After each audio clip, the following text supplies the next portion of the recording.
tested. We bringing all the answers you requested. You guessed it, it's unrested. Teaching street Japanese lessons. Unrested.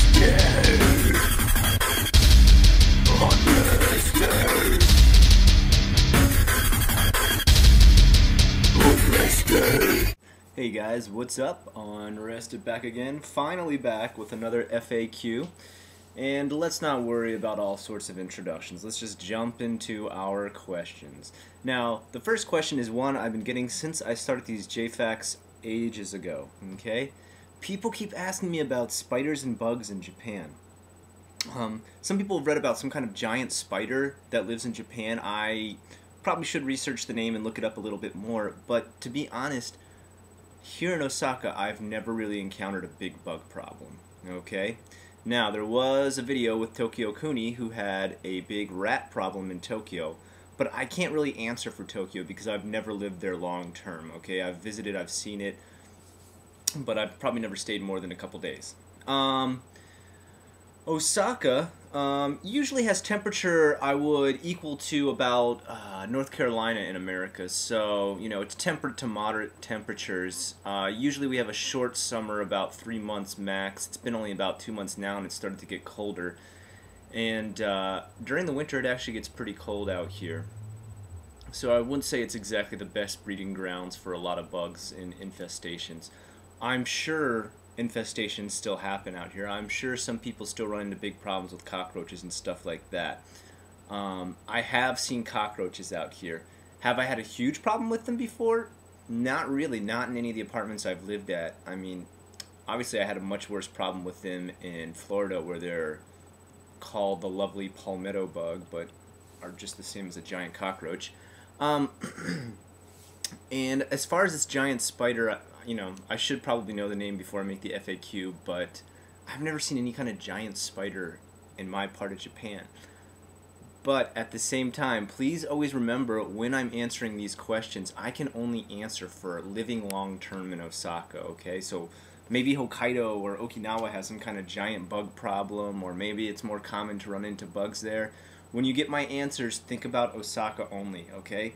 Japan is a country that stretches pretty far, okay? So I can't answer it for the northern or southern parts. I'm about right dead in the middle, and there's not a really big bug problem here. Okay, and I haven't had any friends who've reported really big bug problems, and I haven't really had any Japanese people talk to me about any big bug problems. So you probably can stop worrying about bugs, everyone who keeps writing me those messages, okay? For Osaka. For Osaka. Okay, my next question concerns kanji, okay? People are always asking me about kanji, study tips for kanji, how can I learn kanji faster, how did you learn kanji, Scott, stuff like that. Well, I've learned kanji from multiple sources and stuff like that. I actually started out a lot with books, and I've shown you some of those books in past FAQs. I'm not going to go over that again. If you want to take a look at those, go back and search through my FAQs. It's under book reviews. But other things that have helped out is obviously using some internet websites like Speed Donkey, which I'll put in the side notes. I don't know if I pointed to the right side, I may not have. But recently, let me give you my most modern update on how I've been studying kanji. And for those of you who have it, you know, it's good. I suggest using this. And it is the iPhone. I've just recently got one. And let me go ahead and get on here. This is a program I've been using. It doesn't really show up too well on that camera. Let's see if I cover it up a little bit more there. Yeah.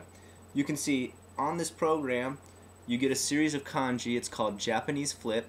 And you get a series of kanji. And it's just like getting cards, okay, flashcards. And you study what it means. You say right or wrong if you did it. Okay, it goes on to the next one. Okay. Before you know the answer, you have to try and think about it. If you remember it in your mind, you hit that. Okay. Yes or no, did you remember it? Yes, I did.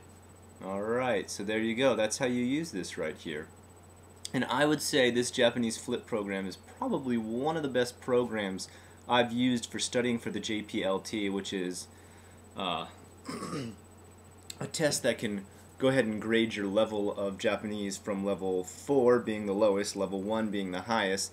If you get a score between, if you score 70 or above on test 2 or 1, you can actually get a certificate from that and show it to jobs here to actually work jobs in which you speak Japanese.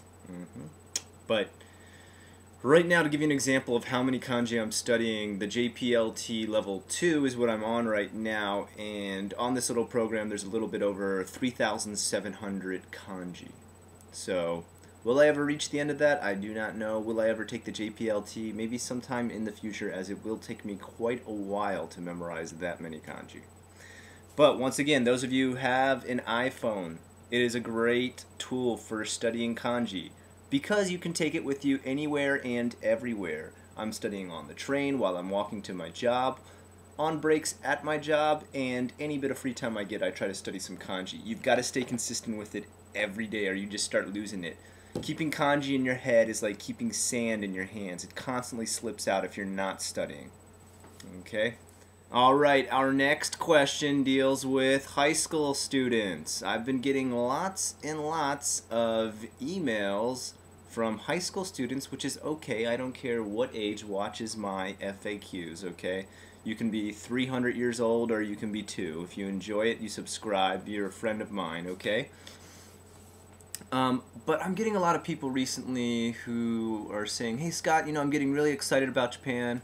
I've watched a lot of your FAQs, and you know, I've looked at different stuff on the internet and I'm getting really excited. Go ahead and tell me about some exchange programs with high schools out there.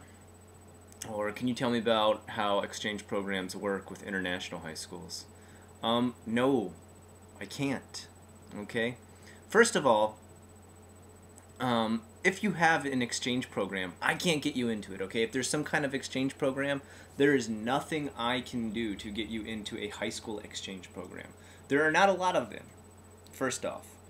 Number two, if your school has one, I'm sure you'll find information about it. I have nothing to do with that, okay? Does every school sponsor, okay, exchanges? No, no. Have you done any research before you sent me that email? Probably if you sent me an email, okay, about high school exchange, that tells me right there you did absolutely no research at all. Okay? You haven't talked to anyone about it at your school, you haven't checked into any kind of programs your school has, you haven't even seen if your own school does any kind of exchange program. Because the way it works is usually one high school is connected to another high school overseas. Most times both high schools are already international high schools, okay? That's how they do that kind of thing. Now, once in a while there's a high school out here where you can go online and start researching it and see about getting into an exchange program they have, okay? Do you think those are free? Probably not, okay? Do you think me checking those out helps you at all? No, not at all, okay? If you are interested, it is up to you. You do the research. Scott cannot get you into an international exchange program, okay? If you're really, really, really, really interested about getting over here, I can only tell you about what it's like over here. I can't do any paperwork for you, fill out any forms, put in a good word, or do anything else that's going to get you over here. I'm just here to tell you about what it's like. Sorry. Okay, that's it for our JFAQs today. If you have any questions about anything I talked about today, feel free to send it to me. That's okay. I hope to get you a couple more a little bit quicker this week. I was pretty darn busy this last week, so I haven't had much time. Hopefully I can get you about 2 or 3 more during this week, and I'll see you on the next JFAQ.